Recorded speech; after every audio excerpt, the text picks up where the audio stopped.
Hello students, मेरा नाम है अरुण शर्मा और आप सभी का अरुण कोचिंग क्लासेस में बहुत बहुत स्वागत है। स्टूडेंट्स, ये क्वेश्चन नंबर 29 है पैटी कैश बुक वाले चैप्टर का, मतलब कैश बुक का। इसमें आपको पैटी कैश बुक जो है प्रिपेयर करनी है। तो क्वेश्चन नंबर 29 में आप सिंपल पैटी कैश बुक आप प्रिपेयर करेंगे, सिंपल पैटी कैश बुक। सो ये क्वेश्चन मैं आपको होमवर्क में दे रहा हूँ। इन केस अगर आपको कोई बात समझ में नहीं आती है तो मेरे दिए गए नंबर पे कांटेक्ट आप कर सकते हैं। इसके अलावा क्वेश्चन नंबर जो 30 है वो आप ये क्वेश्चन भी आप खुद करेंगे, बट इस क्वेश्चन को आप एनालिटिकल पेटी कैश बुक के थ्रू करना। और इसमें आप जो है वो सुटेबल कॉलम्स अपने अकॉर्डिंग एक्सपेंसेस के कॉलम्स आप बना देना। और ये क्वेश्चन नंबर 30 भी आपको होमवर्क में है। इस क्वेश्चन को करने से पहले मैं आपको सजेस्ट करूंगा कि आप क्वेश्चन नंबर 28 को जरूर देखें एक बार, उसके बाद इस क्वेश्चन को करें। सो आइए आगे बढ़ते हैं। आज मैं आपको एक नया चैप्टर स्टार्ट करवाने जा रहा हूं जिसका नाम है स्पेशल पर्पस सब्सिडरी बुक्स। जैसा कि हम सब जानते हैं कि जो जर्नल है वो हमेशा सफिशिएंट नहीं होता है सभी बिजनेस ट्रांजैक्शंस को रिकॉर्ड करने के लिए, especially for a business where there are large number of transaction. और विशेषकर जहां पर मतलब ऐसा बिजनेस हो जिसमें नंबर ऑफ ट्रांजैक्शन जो है वो बहुत सारी हो। Journal suffer from some inherent limitation. देखिए, जर्नल की अपनी कुछ लिमिटेशंस हैं, so that make it impossible for to be a complete solution of accounting of various categories of transaction. जो वेरियस कैटेगरीज की ट्रांजैक्शंस हैं, वेरियस कैटेगरीज की जो ट्रांजैक्शंस हैं, उन सभी ट्रांजैक्शंस को हम जर्नल में जो है वो रिकॉर्ड नहीं कर पाएंगे अगर हमारी नंबर ऑफ ट्रांजैक्शन जो है वो बहुत सारी हो जाती हैं तो। एक कंप्लीट सॉल्यूशन हम इसको नहीं मान सकते हैं। सो सम सच लिमिटेशंस इसकी यहाँ पे नीचे दी गई है, जैसे कि does not offer periodical details. देखिए, सर्टेन इंपॉर्टेंट बिजनेस ट्रांजैक्शंस, कुछ ऐसी इंपॉर्टेंट बिजनेस ट्रांजैक्शन होती है जो सर्टेन टाइप्स की हैं, विच रेगुलर अपडेट, जिसका हमको रेगुलर अपडेट्स जो है वो चाहिए होता है। तो वो रेगुलर अपडेट्स हमको जर्नल के थ्रू इजीली नहीं मिल सकता है। जैसे कि अगर हमने मंथली सेल को चेक करना हो, मंथली परचेज को चेक करना हो, या हमारे मंथली एक्सपेंसेस को चेक करना हो, तो हम एक मंथ की जर्नल एंट्री से ये बात का पता नहीं लगा सकते हैं कि हमारी एक मंथ की सेल कितनी होगी, हमारी एक मंथ की परचेज हमने कितनी की है। तो इसलिए पीरियोडिकल डिटेल्स हमको जो है वो प्रॉपरली नहीं मिल पाती है जर्नल से। दूसरा है does not facilitate internal check. Single journal system does not facilitate the installation of an internal check system because the journal can be handled by one person only. Single journal system does not facilitate. ठीक है, जो single journal system होता है, single journal system से हम मतलब check नहीं कर पाएंगे, क्योंकि एक सिंगल जो जर्नल होता है आपका, उसको एक अकेला पर्सन हैंडल नहीं कर सकता है। इसलिए इंटरनली हम जर्नल को चेक नहीं कर सकते हैं। आई होप आपको ये बात समझ में आ गई होगी कि एक अकेला बंदा, अगर एक अकेला पर्सन पूरे जर्नल को हैंडल करने लग जाएगा तो हम उसको मतलब प्रॉपरली जो है वो चेक नहीं कर पाएंगे। बिकम्स वॉल्यूमनेस एंड बल्कि। देखिए, the journal generally becomes too large and large to handle with a regular recording of a large number of transactions। देखिए, अगर हम जर्नल में सभी ट्रांजैक्शंस को रिकॉर्ड करेंगे, सेल की, परचेज की, credit transaction, cash transaction, bank transaction, इन सभी को अगर हम जर्नल में रिकॉर्ड करने लग जाएंगे तो नंबर ऑफ ट्रांजैक्शन बहुत ज्यादा बढ़ जाएगी और उसका जो है बर्डन हमारे ऊपर बहुत ज्यादा बढ़ जाएगा। दूसरा, tedious to maintain। देखिए, if all transactions are to be recorded in journal, the accuracy of the journal also run the risk of being compromised। और उसके बाद है टाइम कंज्यूमिंग। ये टाइम कंज्यूमिंग प्रोसेस है because the journal can be managed and maintain by one person. देखिए, journal जो होता है वो एक पर्सन के थ्रू मैनेज्ड किया जाता है, एक पर्सन के थ्रू इसको मेंटेन किया जाता है। So it can be very long and ये बहुत स्लो प्रोसेस हो जाएगा, बहुत लंबा प्रोसेस हो जाएगा, बहुत टाइम कंज्यूमिंग प्रोसेस हो जाएगा हमारे लिए, अगर एक पर्सन जो है वो जर्नल को मतलब जर्नल को जो है मैनेज करते करेगा, इसलिए हमको सब्सिडरी बुक्स की जो है वो जरूरत पड़ जाती है। फिर है cost to manage. If all transactions get recorded only in the journal, देखिए सभी ट्रांजेक्शन को अगर हम जर्नल में ही रिकॉर्ड करेंगे तो इससे हमारी कॉस्ट ऑफ मेंटेनेंस भी इंक्रीज हो जाएगी। फिर so due to the above reasons special purpose subsidiary books find a great usages in accounting. तो ये सारी की सारी जो लिमिटेशंस आपके पास दी गई हैं यहाँ पे does not offer periodical detail से लेकर के कॉस्टली टू मैनेज तक, तो इन सभी लिमिटेशंस की वजह से ही जो है वो स्पेशल पर्पस सब्सिडरी बुक्स की जो है वो बहुत ज्यादा यूज्ड है, मतलब बहुत ज्यादा हम इसका यूज करते हैं अकाउंटिंग में। नेक्स्ट है स्पेशल पर्पस बुक्स। देखिए स्पेशल पर्पस और सब्सिडरी बुक्स ये दोनों एक ही बात है। तो ये कौन सी बुक्स होती हैं? ये सब डिवीजन है जर्नल का, where business transactions of a particular nature, जिसमें किसी पर्टिकुलर नेचर की ट्रांजैक्शन को as per the type of subsidiary books are recorded, मतलब जो पर्टिकुलर, जैसे परचेज के लिए हम परचेज बुक का यूज करेंगे, सेल के लिए सेल बुक का, ये सारी बातें नीचे लिखी गई हैं, आइए देखते हैं धीरे धीरे करके। The special journals are the books of original entry. देखिए ये जो सब्सिडरी बुक्स होती हैं हम उनको क्या बोलते हैं? बुक्स ऑफ ओरिजिनल एंट्री बोलते हैं या प्राइमरी एंट्री बोलते हैं। And strictly adhere to rules of double entry system, और इसमें जो है वो बुक कीपिंग का जो डबल एंट्री बुक सिस्टम वाला जो रूल है वो फॉलो किया जाता है सब्सिडरी बुक्स को बनाती बार, कि अगर एक अकाउंट को हम डेबिट करते हैं तो दूसरे अकाउंट को सेम अमाउंट से क्रेडिट किया जाता है और डेबिट और क्रेडिट का टोटल हमेशा बराबर होता है।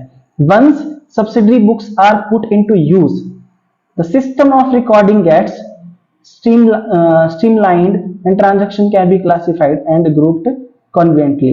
देखिए तो जब भी हम यूज करेंगे सब्सिडरी बुक्स को तो क्या होगा, जो भी ट्रांजैक्शन हम करेंगे वो ग्रुप वाइज की जाएगी, हम ट्रांजैक्शन को जो है वो ग्रुप में क्लासिफाई कर देंगे। तो क्लासिफिकेशन या टाइप ऑफ सब्सिडरी बुक्स नीचे बताया गया है। Generally transactions are of two type. देखिए दो टाइप की ट्रांजैक्शन होती है, एक होती है कैश में और दूसरी होती है क्रेडिट यानी कि उधार में। Cash transaction can be grouped in one category and credit transactions can be grouped in another category. So in practice the main journal is subdivided in such a way। देखिए जो मेन जर्नल होता है उसको हम divide कर देते हैं इस तरीके से that a separate book is used for each category or group of transactions which are repetitive and sufficiently large in number। सो यहाँ पे जो मेन बात है नीचे बताई गई है कि टाइप्स कौन कौन से होते हैं स्पेशल पर्पस बुक्स के, ये जानने वाली बात है स्टूडेंट्स। ये सारी की सारी बातें जो है इंपॉर्टेंट यहाँ पे लिखी गई हैं कि कैश बुक, तो कैश बुक होती है वो सिर्फ और सिर्फ कैश ट्रांजैक्शन के लिए ही यूज की जाती है, चाहे वो कैश में रिसीट हो या कैश में कोई पेमेंट हो। दूसरा परचेज बुक क्रेडिट परचेज के लिए जो है हम यूज करते हैं। अगर हमने गुड्स को परचेज किया है ट्रेडर से उधार में तो उसको परचेज बुक में रिकॉर्ड करेंगे। अगर हमने ट्रेडर को सेल किया है उधार में तो हम सेल बुक का यूज करेंगे। अगर गुड्स को सेल किया गया है ट्रेडर के थ्रू, मतलब जो व्यापारी है उसने सेल किया गुड्स कस्टमर को उधार में और ट्रेडर ने जो है गुड्स को बाय किया है क्रेडिट में, तो वो क्रेडिट परचेज को परचेज बुक में लिखा जाएगा और क्रेडिट सेल को सेल बुक में लिखा जाएगा। Purchase return book records the goods return by trader to supplier. देखिए ट्रेडर टू सप्लायर, जो ट्रेडर ने सप्लायर से गुड्स को परचेज किया था उधार में, अब वो सप्लायर को वापस कर दिया गया है तो उसको परचेज रिटर्न बुक में हम रिकॉर्ड करेंगे। मतलब परचेज रिटर्न बुक में जो है वो सारी की सारी परचेज रिटर्न को लिखा जाएगा। सेल रिटर्न बुक में जो है वो सेल्स रिटर्न को लिखा जाएगा, जो भी गुड्स को सेल किया गया है कस्टमर को, और अगर कस्टमर उसको वापस कर देता है तो सेल रिटर्न बुक में उसको लिखा जाता है। बिल्स रिसीवेबल बुक्स, इसमें रिसिप्ट ऑफ बिल्स को लिखा जाता है, यानी कि बिल्स रिसीवेबल को लिखा जाता है। बिल्स पेबल बुक में the bills accepted by the business enterprises bills payable. देखिए बिल्स पेबल में क्या लिखा जाता है? Bills accepted by the business enterprises. So I hope आपको जो है यहां तक समझ में आ गया होगा। जनरल प्रॉपर, देखिए जनरल प्रॉपर में कौन सी ट्रांजैक्शन को लिखा जाता है? General proper is the journal which records the entries which cannot be entered in any of the above listed subsidiary books. जो जर्नल होता है उस पे कौन सी ट्रांजैक्शंस को रिकॉर्ड किया जाता है which can not be entered in any of the above listed.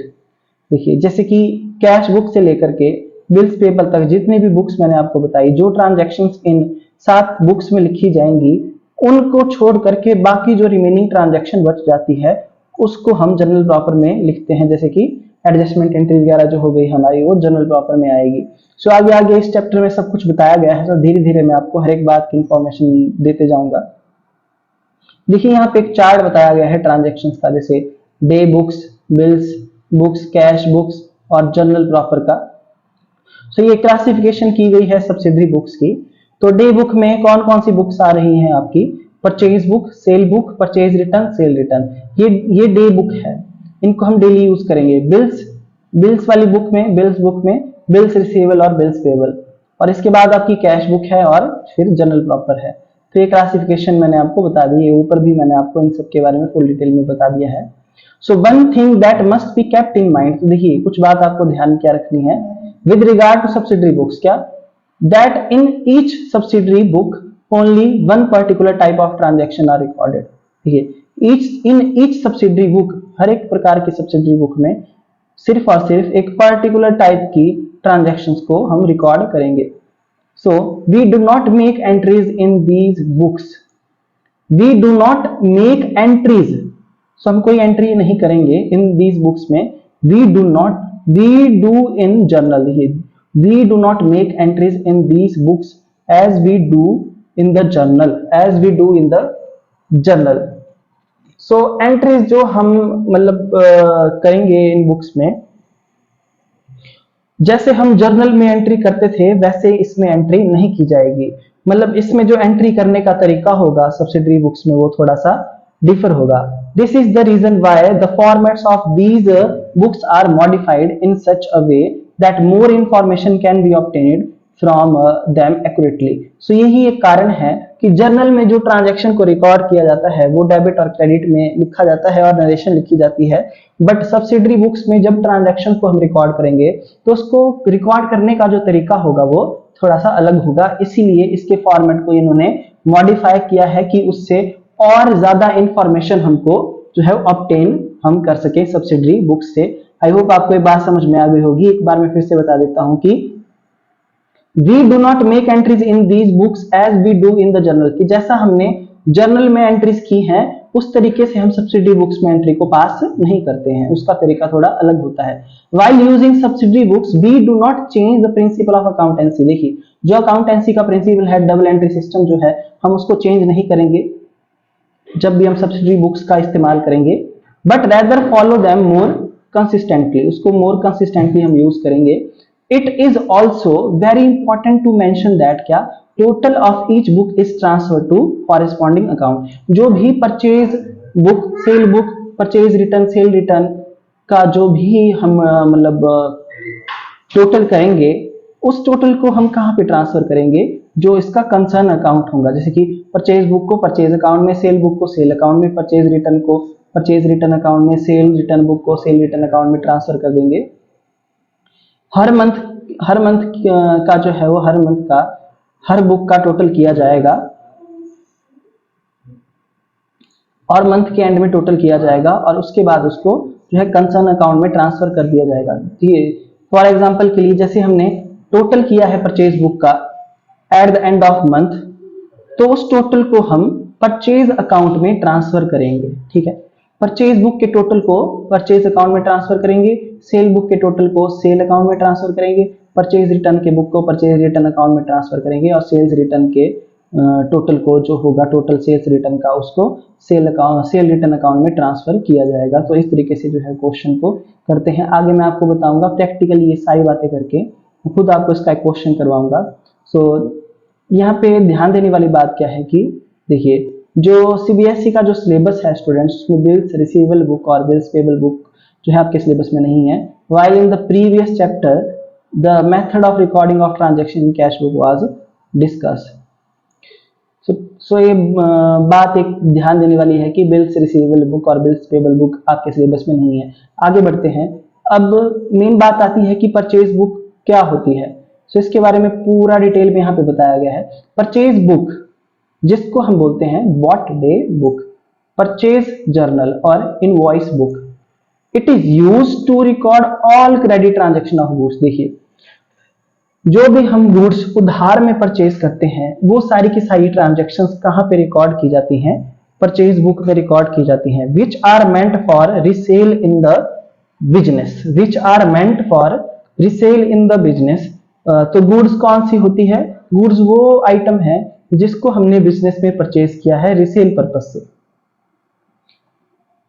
However cash purchase of goods, cash and credit purchase of assets are not entered in this book. देखिए स्टूडेंट्स, ये बात बहुत ध्यान देने वाली है कि जो आप कैश परचेज करेंगे गुड्स की और कैश और क्रेडिट परचेज करेंगे एसेट की, उसको आप परचेज बुक में नहीं लिखते हैं। गुड्स की जो कैश परचेज होती है वो तो परचेज बुक में नहीं आएगी, और कैश और क्रेडिट परचेज एसेट की वो परचेज बुक में हम उसको रिकॉर्ड नहीं करेंगे। द परचेज बुक कंसिस्ट, देखिए परचेज बुक में 6 कॉलम होते हैं। Date, particulars, invoice number, ledger, folio, details and amount. So format of purchase book in subsidiary books we recorded only one accept.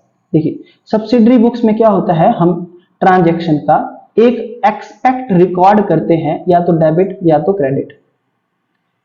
Their formats are prepared in such a way that they can supply maximum information about the recorded transactions.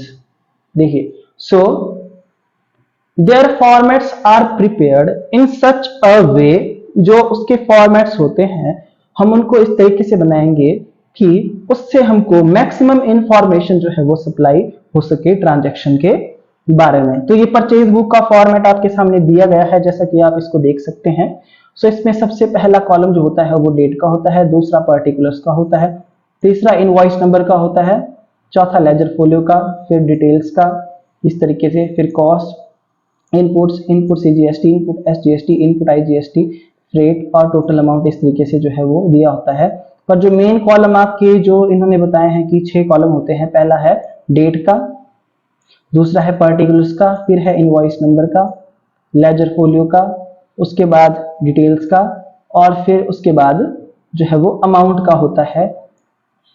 Students, ये बाकी की जो है आपकी information है, ये यहाँ तक के जो है 6 कॉलम माने जाते हैं। उसके बाद अगर क्वेश्चन में इनपुट सीजीएसटी, एसजीएसटी, आईजीएसटी जो भी दिया हो, एक्सपेंसेस दिए हो, उसको हम उस हिसाब से जो है बना देते हैं। पर मेन कॉलम आपके 6 कॉलम होते हैं मेन। आई होप आपको बात जो है समझ में आ गई होगी कि मैं क्या बोल रहा हूँ, कि 6 आपके जो है वो ये मेन कॉलम होते हैं। अच्छा देखिए, आगे बढ़ते हैं। अब इन कॉलम की एक्सप्लेनेशन दी गई है आपके पास। पहला कॉलम डेट का है, जो भी क्रेडिट परचेज आपने जिस डेट को की हो उस डेट को जो है लिखा जाता है यहाँ पे। और दूसरा particulars, this column records name and place of the seller from whom goods are purchase on credit. जिससे हमने गुड्स को परचेज किया है उसका प्लेस, उसके शहर का नाम, उसका नाम जो है लिखा जाता है। क्वांटिटी, ट्रेडमार्क, रेट एटसेट्रा, ये सारी बातें लिखी जाती हैं। Small description of the articles purchase, जो भी हमने किया है वो लिखा जाता है। One must be careful while recording particulars because it is not recorded just like a journal। देखिए, जब भी हम इसमें ट्रांजैक्शन को रिकॉर्ड करेंगे तो थोड़ा सावधानी से करेंगे, क्योंकि जैसे जर्नल में रिकॉर्डिंग की जाती है उस तरीके से हम जो है इसमें रिकॉर्डिंग नहीं करते हैं। The difference is evident from format itself. जैसे कि आप देख सकते हैं कि जर्नल का जो फॉर्मेट होता है वो कुछ और टाइप का है, जबकि परचेज बुक का जो फॉर्मेट है वो कुछ और टाइप का है, जैसा कि आप स्क्रीन पे देख पा रहे हैं।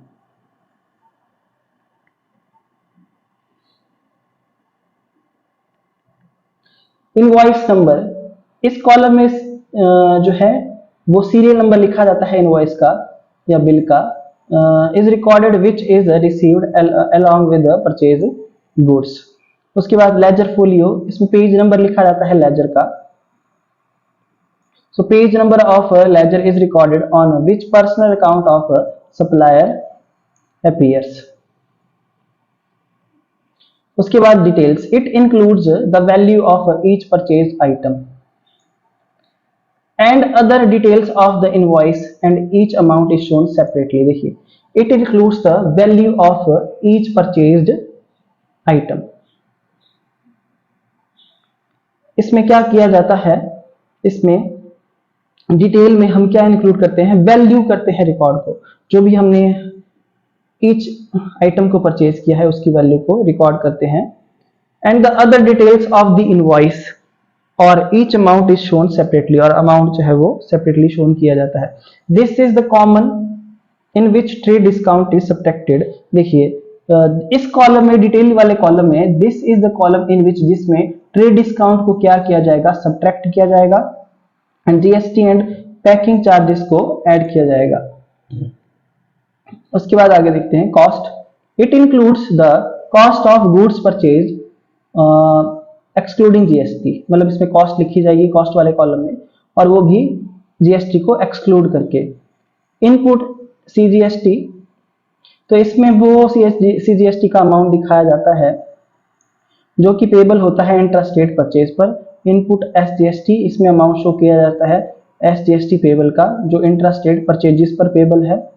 और इनपुट आईजीएसटी में अमाउंट जो है शो किया जाता है जीएसटी का, जो इंटरस्टेट परचेजेस पर जो है एप्लीकेबल होता है। So freight, carriage etcetera, it shows the amount of freight, carriage etcetera payable on the purchase of goods. जो भी हमने फ्रेट में भाड़ा किराया जो भी दिया होगा परचेज ऑफ गुड्स के ऊपर, उसको शो किया जाएगा फ्रेट, और कैरेज को शो किया जाएगा इस वाले कॉलम में। जैसे कि आप स्क्रीन पे देख पा रहे हैं, ये आपका फॉर्मेट है। स्टूडेंट्स परचेज बुक का मैं खुद आपको एक क्वेश्चन करवाऊंगा, उसके बाद मैं होमवर्क में दूंगा, जैसा कि मैं हर बार करता हूं। आई होप आपको यहां तक की थ्योरी का मतलब पता चल गया होगा।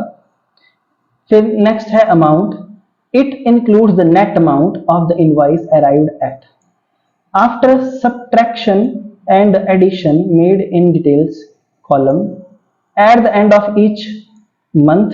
Total of this column is ascertained and posted to the debit side of purchase account in the ledger। देखिए, इसमें नेट अमाउंट इंक्लूड किया जाता है इनवॉइस का, जो भी हमने सब्ट्रैक्शन किया है, एडिशन किया है डिटेल वाले कॉलम में, उसके बाद नेट अमाउंट जो है अमाउंट वाले कॉलम में लिखा जाता है, और उसके बाद जो है हर महीने के एंड में उस कॉलम का टोटल किया जाता है और उसको उस टोटल को पोस्ट किया जाता है परचेज अकाउंट में। आई होप आपको समझ में आ गया होगा।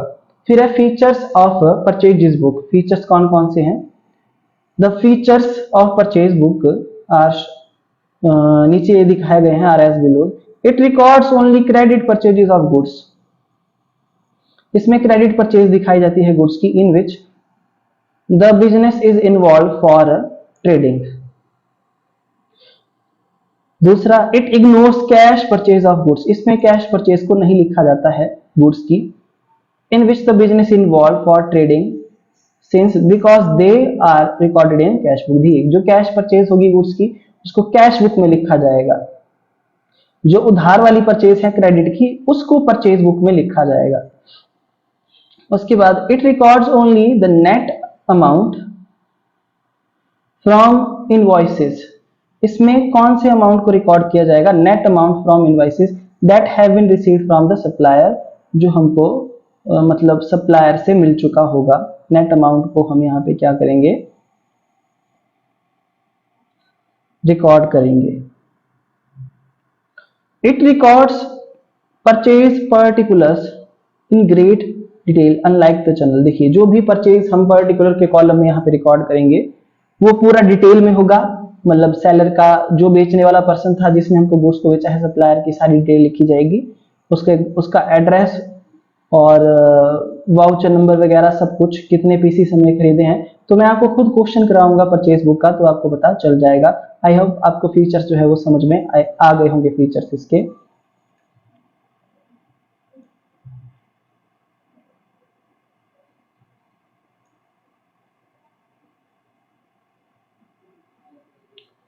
नेक्स्ट है ledger posting from purchases book. देखिए, लेजर पोस्टिंग भी की जाती है परचेज बुक से। सो परचेज बुक जो है वो जर्नल का पार्ट होता है purchase book. Journal, therefore like journal the posting into ledgers are made from purchase book। देखिए जैसे कि हम पोस्टिंग करते हैं जर्नल से लेजर में, वैसे ही हम पोस्टिंग करेंगे परचेज बुक से लेजर में। इस पर्पस के लिए जो है वो फॉलोइंग प्रोसीजर को अडॉप्ट किया जाएगा। पहला, posting in personal accounts. Purchases book records the names of the suppliers from whom goods are purchased on credit। देखिए परचेज बुक में रिकॉर्ड किया जाएगा सप्लायर का नाम जिससे हमने गुड्स को परचेज किया है क्रेडिट में। Separate accounts are open in the ledger for each supplier. और हर एक सप्लायर का अलग से एक लेजर अकाउंट प्रिपेयर किया जाएगा। their accounts are credited by recording on the credit side by purchases account। और जब हम सप्लायर का अकाउंट बनाएंगे तो उसकी क्रेडिट साइड में लिखेंगे by purchases account and the amount payable to them is shown against it। और जो भी अमाउंट हमने उसको पे करना होगा वो उस by purchases क्रेडिट साइड में सप्लायर के अकाउंट में लिख दिया जाएगा। तो लेजर पोस्टिंग भी कैसे होगी वो भी मैं आपको बताऊंगा।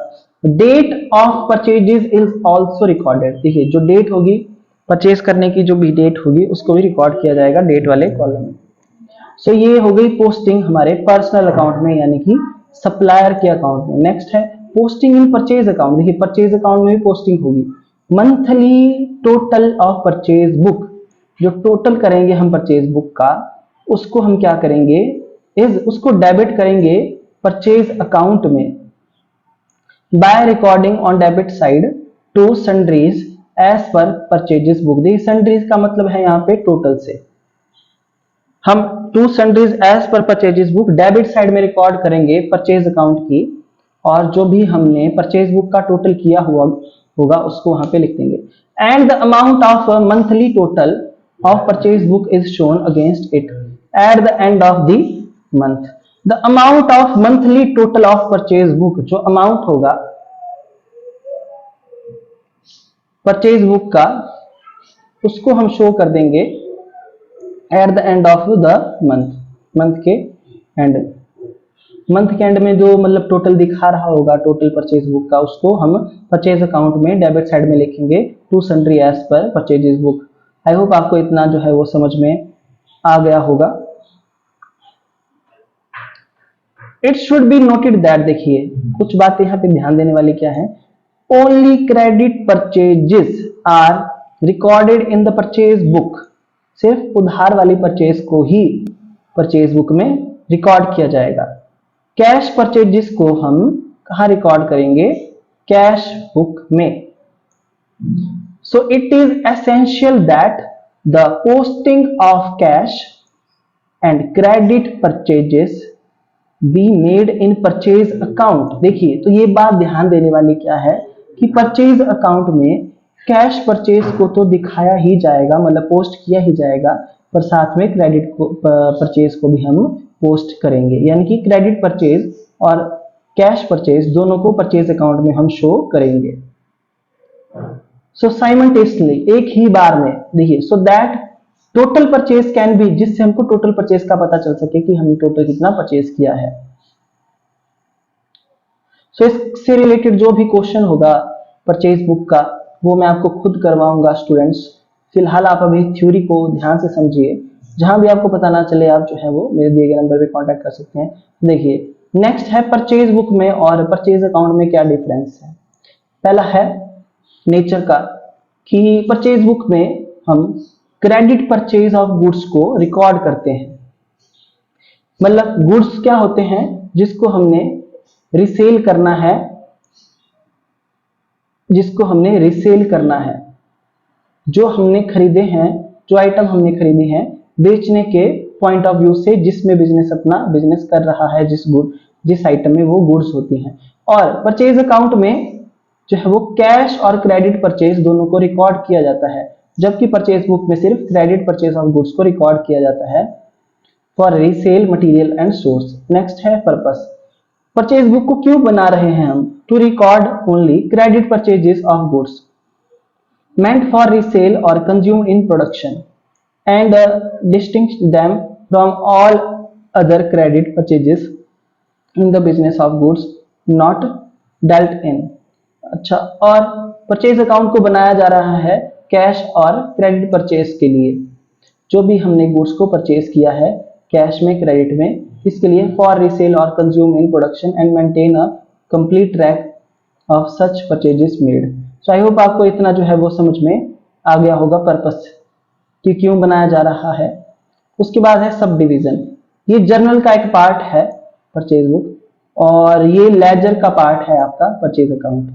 फॉर्मेट, जो परचेज बुक होती है उसकी डेबिट और क्रेडिट साइड नहीं होती है, पर एक अकाउंट की डेबिट और क्रेडिट साइड होती है। और जो भी मतलब टोटल होता है परचेज बुक का परचेज अकाउंट में ट्रांसफर किया जाता है, और परचेज अकाउंट का ट्रांसफर किया जाता है ट्रेडिंग अकाउंट में। आई होप आपको इतना यहाँ पे जो है वो समझ में आ गया होगा, ये परचेज बुक और परचेज अकाउंट का जो डिफरेंस है,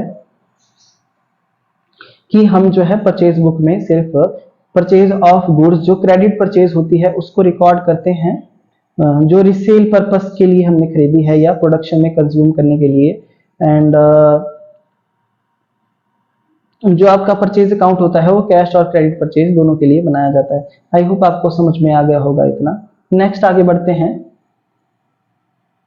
मिसलेनियस टर्म्स के बारे में यहाँ पे दिया गया है। ट्रेड डिस्काउंट क्या होता है? देखिए, trade discount is an allowance or concession granted by the seller to the buyer if the customer purchases goods. देखिए, ट्रेड डिस्काउंट क्या है? एक अलाउंस होता है ट्रेड डिस्काउंट। ट्रेड डिस्काउंट क्या होता है? एक टाइप का अलाउंस होता है, और एक टाइप का कंसेशन होता है जिसको ग्रांट किया जाता है सेलर के थ्रू बायर को, अगर कस्टमर परचेज करता है गुड्स को। तो above a certain quantity or above a certain amount, regular or on a timely basis, in a large quantities or for a large amount। so देखिए, मतलब trade discount को allow किया जाता है, किस कस्टमर को अलाउड किया जाएगा? अगर कस्टमर गुड्स को परचेज करता है एक सर्टेन क्वांटिटी में, या जो सर्टेन क्वांटिटी है उससे ज्यादा, मतलब above a certain quantity यहाँ लिखा गया है, और रेगुलरली या फिर टाइमली बेसिस पे वो परचेज करता है, लार्ज क्वांटिटी में गुड्स को परचेज करता है, या लार्ज अमाउंट में परचेज करता है, बड़े अमाउंट में गुड्स को परचेज कर रहा है, तो ट्रेड डिस्काउंट को जो है वो दिया जा रहा है, सेलर जो है बायर को डिस्काउंट देगा। ये कंडीशंस बताई गई हैं कि अगर ऐसा ऐसा होगा तो। दूसरा, basically trade discount is given to the buyers to increase the sales. देखिए, ये मेन बात यहाँ पे देखो कि ट्रेड डिस्काउंट दिया क्यों जाता है बायर को?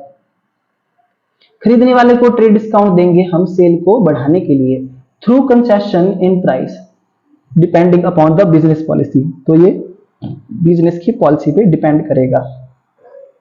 The amount of the purchases made is arrived after deducting the trade discount. देखिए, the amount of the purchases, जो अमाउंट होगा परचेजेस का, मेड इज अराइव्ड, वो कब आएगा अमाउंट ऑफ परचेजेस का? जब हम ट्रेड डिस्काउंट को माइनस कर देंगे। So that is only the net amount is concern. जो नेट अमाउंट होता है उसको हम मतलब कंसर्न करेंगे, उसको हम जो है वो रिकॉर्ड करेंगे। ट्रेड डिस्काउंट को हम शो नहीं करते हैं, पहले भी बता चुका हूं। जैसे कि यहाँ पे लिखा है, देखिए कि लिस्ट प्राइस जो है आपका, जो कि मेंशन है प्रोडक्ट पे, वो 100 रुपए है, और ट्रेड डिस्काउंट जो हमने दिया है वो 20% है। तो जो कॉस्ट आएगी कॉमोडिटी की ट्रेड डिस्काउंट काटने के बाद, वो आएगी 80 रुपीज। तो यहाँ पे साफ साफ बताया गया है, जैसा कि आप देख सकते हैं स्क्रीन पे, कि जो ट्रेड डिस्काउंट होता है उसको बुक्स में रिकॉर्ड नहीं किया जाता है। They are use for determining, उसका यूज सिर्फ ट्रेड डिस्काउंट का यूज नेट प्राइस को निकालने के लिए किया जाता है। आई होप आपको ये पहला पॉइंट समझ में आ गया होगा ट्रेड डिस्काउंट का, क्योंकि स्टूडेंट्स जब हम क्वेश्चन करेंगे तो ट्रेड डिस्काउंट क्या होता है, इन सब बातों के, इन सब चीजों के बारे में आपको पता होना चाहिए। ये सारी चीजें वहां यूज होने वाली है। नेक्स्ट है cash discount. Sales of goods on credit lets customer enjoy the flexibility of settling a payment at a certain future date. देखिए, जैसे कि मैंने आपको बताया, ट्रेड डिस्काउंट जो दिया जाता है वो दिया जाता है सेल को बढ़ाने के लिए। और कैश डिस्काउंट जो दिया जाता है वो दिया जाता है पेमेंट को जल्दी से रिसीव करने के लिए। So in order to encourage them to make the payment before the expiry period of credit, जितना हमने उसको टाइम दिया होगा उससे पहले अगर कस्टमर ने हमको पेमेंट कर दिया तो हम उसको कैश डिस्काउंट देंगे। मतलब पेमेंट को जल्दी से रिसीव करने के लिए, प्रमोट करने के लिए कैश डिस्काउंट दिया जा रहा है। This deduction is known as a cash discount. जैसे कि यहाँ पे लिखा है, राधा ने परचेज किए गुड्स 10,000 रुपए के ऑन 60 डेज क्रेडिट। देखिए 60 दिन हमने उसको क्रेडिट टाइम दिया है। So then as per the terms of contract she is authorised to make payment 60 days. देखिए उसको अगर वो 60 डेज के अंदर पेमेंट्स कर देती है तो after the date of purchase if she is offered तो उसको डिस्काउंट दिया जाएगा 2% का विद इन 15 डेज। देखिए सॉरी यहाँ पे क्या लिखा गया है, एक बार फिर से देख लेते हैं कि हमने उसको किसको, राधा को, गुड्स को जो है वो क्या किया, राधा ने गुड्स को परचेज किया है 10,000 रुपए के, और जो क्रेडिट टाइम यानी कि उधार का टाइम है वो 60 दिन का है, यहाँ पे दिया गया क्वेश्चन में। और जैसा कि कॉन्ट्रैक्ट की टर्म है, she is authorised to make payment 60 days after the date of purchase, मतलब उसको 60 दिनों के भीतर भीतर जो है वो अमाउंट पे करना है। अगर वो 15 दिन में ही पेमेंट कर देती है तो उसको 2% का डिस्काउंट दिया जाएगा। और if she accept it and settles the payment within 15 days तो उसको क्या दिया जाएगा, वो एंटाइटल्ड है, उसको राइट है कि 200 रुपीज का जो है वो उसको डिस्काउंट दिया जाए, और जो उसका इनवॉइस बनेगा वो बनेगा 9800 का मतलब, और उसमें से डिस्काउंट माइनस करके जो है 10,000 के गुड्स थे तो 200 रुपए का डिस्काउंट है अगर उसने विद इन द 15 डेज जो है वो पेमेंट दे दिया तो उसको 9800 रुपीज जो है पे करना पड़ेगा। सो इन दिस केस 200 क्या है, कैश डिस्काउंट है। If she does not choose to make payment, अगर वो चूज नहीं कर पाती है कि 15 दिनों के भीतर भीतर जो है वो पेमेंट नहीं कर पाती है, then she will not get, तो उसको कोई भी डिस्काउंट नहीं दिया जाएगा। So in this case she will pay 10,000, तो उसको 60 दिनों के बाद फिर 10,000 रुपए देने पड़ेंगे। अगर 15 दिन के भीतर पेमेंट करती है तो 9800 रुपीज देगी। अगर उसने विद इन 15 डेज पेमेंट नहीं किया तो उसको 10,000 रुपए ही पे करना पड़ेगा 60 दिनों के बाद। तो आई होप आपको ये ट्रांजैक्शन समझ में आ गई होगी कि पेमेंट को जल्दी से रिसीव करने के लिए हमने कैश डिस्काउंट जो है दिया है। So when both trade discount and cash discount are allowed to the customer then first trade discount will be allowed. मतलब अगर क्वेश्चन में आपके पास कैश डिस्काउंट और ट्रेड डिस्काउंट दोनों दिए होंगे तो आप ट्रेड डिस्काउंट को पहले माइनस करेंगे, उसके बाद कैश डिस्काउंट को माइनस करेंगे, है ना। आई होप आपको ये समझ में आ गया होगा बात। तो इस तरीके से क्वेश्चन को हम आगे जाके करेंगे। नेक्स्ट इसका डिफरेंस है, ट्रेड डिस्काउंट और कैश डिस्काउंट में क्या डिफरेंस है। देखिए जो ट्रेड डिस्काउंट होता है वो एक रिडक्शन है, एक कमी है लिस्ट प्राइस ऑफ प्रोडक्ट में, और कैश डिस्काउंट क्या है आपका, ये एक रिडक्शन है, कमी है अमाउंट ड्यू टू डेटर में, amount due to debtor, reduction in the amount due to debtor, जो भी अमाउंट ड्यू है डेटर को। नेक्स्ट है purpose to promote the sale. देखिए सेल को प्रमोट करने के लिए ट्रेड डिस्काउंट दिया जाता है और पेमेंट को प्रमोट करने के लिए कैश डिस्काउंट दिया जाता है। रिडक्शन ग्रांटेड बाय मैन्युफैक्चरर और सप्लायर, जो ट्रेड डिस्काउंट दिया जाता है वो मैन्युफैक्चरर के द्वारा दिया जाता है, सप्लायर के द्वारा दिया जाता है, और कैश डिस्काउंट जो है वो होलसेलर के द्वारा दिया जाता है। किसको, बायर को, डेटर को, क्रेडिटर देगा डेटर को। उसके बाद है timing, allowed when the sales is on cash और क्रेडिट। देखिए चाहे आप कैश में सेल करें या क्रेडिट सेल करें, जो है कैश और क्रेडिट दोनों सिचुएशन में ट्रेड डिस्काउंट दिया जाता है। और आपका कैश में जब हम पेमेंट को रिसीव करेंगे या कैश पे पेमेंट करेंगे तो उसी केस में, या चेक से या ड्राफ्ट से, इंक्लूसिव ऑफ चेक पेमेंट भी यहाँ पे इंक्लूड किया जाएगा तो कैश डिस्काउंट दिया जाता है। मतलब कैश की ट्रांजैक्शन में ही कैश डिस्काउंट दिया जाता है। अच्छा, उसके बाद है allowed on the purchase of, जब भी हम गुड्स को परचेज करेंगे तो ट्रेड डिस्काउंट अलाउ किया जाएगा। Allowed when payment is made, जब हम पेमेंट करेंगे तब भी हम कैश डिस्काउंट जो है वो विद इन स्पेसिफाइड हम जो है कैश डिस्काउंट क्या करेंगे, दे सकते हैं। आई होप आपको अलाउ कर सकते हैं when payment is made with in the specified period. देखिए अगर पेमेंट जो है हमको with in the specified period हो जाती है पेमेंट, तो कैश डिस्काउंट दिया जाता है। जबकि आपका ट्रेड डिस्काउंट जो है वो परचेज ऑफ गुड्स के टाइम ही दिया जाता है। मतलब इसका इवेंट बताया जा रहा है कि इसको कब अलाउ किया जाएगा। फिर है uniformity, usually given at the same rate, ये सेम रेट से दिया जाता है, which is applicable to all customer, जो सभी कस्टमर्स के लिए अवेलेबल है। And will vary with the quantities purchase, अगर कोई कस्टमर जो है वो अलग अलग टाइप की फिर क्वांटिटीज को खरीदता है तो उस हिसाब से भी हम क्या करते हैं, ट्रेड डिस्काउंट को कस्टमर को अलाउ कर सकते हैं।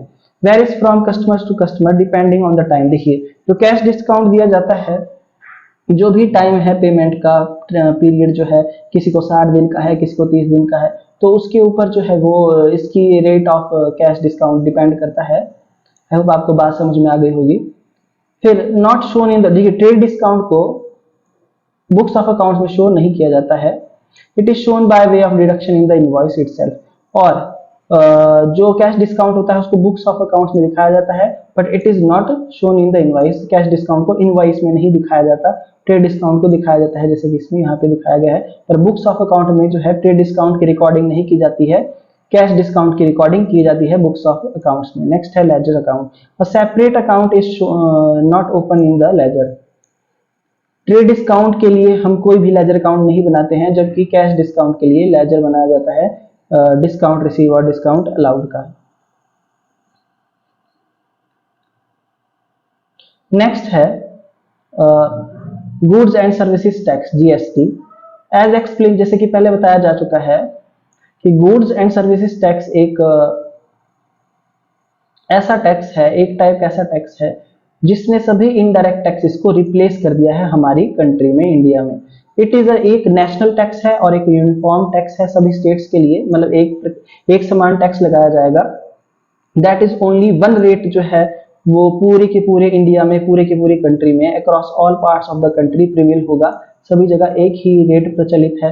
When goods are services are purchase और सोल्ड, जब भी गुड्स को खरीदा जाएगा, गुड्स को बेचा जाएगा, they are subjected to goods and services tax, GST, तो उस गुड्स और सर्विसेज पे जीएसटी जो है लगाया जाएगा जब भी हम गुड्स को बेचेंगे, खरीदेंगे। इट इज फिक्स परसेंटेज, ये फिक्स परसेंटेज होती है टैक्स की। Tax charges on the net sales, sales value less trade discount, देखिए सेल वैल्यू में से ट्रेड डिस्काउंट को माइनस करने के बाद जो वैल्यू बचेगी उसके ऊपर हम टैक्स लगाएंगे।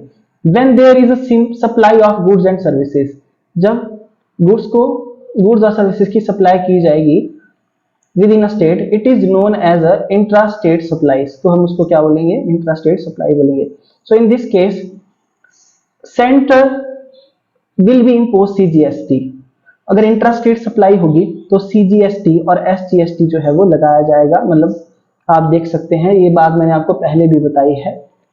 और when there is a supply of two state, देखिए अगर दो स्टेटों के बीच में सप्लाई है, पहला था कि विद इन स्टेट है तो सीजीएसटी एसजीएसटी लगाएंगे, अगर गुड्स और सर्विसेज की सप्लाई जो है वो दो स्टेटों के बीच में है, जैसे दिल्ली और हिमाचल, तो आईजीएसटी जो है वो गुड्स और सर्विसेज पे लगाया जाएगा। If the producer of the seller pay GST on the goods purchase of input, देखिए इनपुट जो भी उन्होंने परचेज किया है, अगर उस पे प्रोड्यूसर या फिर जो सेलर है जीएसटी पे करता है, तो उसको जीएसटी का क्रेडिट जो है वो मिलता है।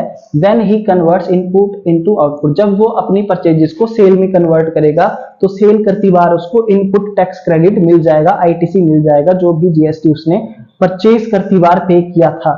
आई होप आपको ये बात समझ में आ गई होगी। जो जीएसटी वाले चैप्टर में मैंने ये सारी बातें फिर से क्लियर की हैं, वहां मैंने बहुत ही डिटेल में इस चैप्टर को समझाया है जीएसटी वाले को। इनपुट जीएसटी यानी कि GST paid by the seller on purchases of goods meant for resale, and GST charged or paid at the different stages of manufacturing, उस GST को, इनपुट GST को हम एडजस्ट करेंगे, सेट ऑफ करेंगे against the output GST। तो input GST को set off किया जाता है आउटपुट GST के against. So if there is any excess of output GST, अगर देखिए सेल वाला GST हमारा ज्यादा आता है इनपुट GST से, तो जो भी अमाउंट ज्यादा होगा GST का, जो GST लायबिलिटी बनेगी उसको बिजनेसमैन को पे करना पड़ेगा, किसको, गवर्नमेंट को, यानी कि सेलर को, गवर्नमेंट को वो जीएसटी पे करना पड़ेगा अगर आपका आउटपुट सेल वाला जीएसटी ज्यादा आता है तो। आई होप आपको बात समझ में आ गई होगी। So it is required to maintain separate column in, देखिए इसलिए परचेज बुक में हम क्या करते हैं, CGST, SGST, IGST का जो है वो अलग से एक कॉलम बनाते हैं जब भी हम गुड्स को परचेज करेंगे। आई होप आपको बात समझ में आ गई होगी। नेक्स्ट है फ्रेट और cartage. Suppliers include freight charges which are required to be delivered the goods in the invoice. देखिए जब हमने गुड्स को परचेज किया तो उसको डिलीवर करती बार कुछ जो है वो किराया भाड़ा जो भी होगा, फ्रेट चार्जेस है वो हमको पे करना पड़ेंगे, तो उसको भी इंक्लूड किया जाएगा इनवॉइस में। द टोटल इनवॉइस वैल्यू दस consist of cost and freight. तो टोटल इनवॉइस वैल्यू में हम जो है वो गुड्स की कॉस्ट को और साथ में फ्रेट चार्जेस को भी ऐड करेंगे। अ separate column is provided in the purchase book, जैसे कि मैंने आपको ऊपर फॉर्मेट में दिखाया था।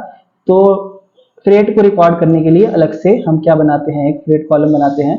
The total of freight column is posted on the debit side of the freight account. जो भी हमने फ्रेट कॉलम बनाया होता है उसका जो टोटल होता है वो फ्रेट अकाउंट की डेबिट साइड में दिखाया जाता है मंथली बेसिस पे। नेक्स्ट है पैकिंग चार्जेस। ये फ्रेट चार्जेस के जैसा ही होता है। Similarly treatment is awarded to packing charges. Packing charges को सेपरेटली शो किया जाता है इनवॉइस में।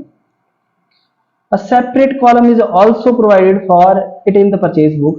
तो अलग से कॉलम बनाया जाएगा इसके लिए परचेज बुक में। The total of packing charges, इसको हम पोस्ट करेंगे पैकिंग चार्जेस अकाउंट में, पैकिंग चार्जेस अकाउंट की डेबिट साइड में, लेजर्स में मंथली बेसिस पर। सो आई होप आपको ये पांचों के पांचों बातें समझ में आ गई, ये 5 पॉइंट्स जो थे परचेज बुक से रिलेटेड।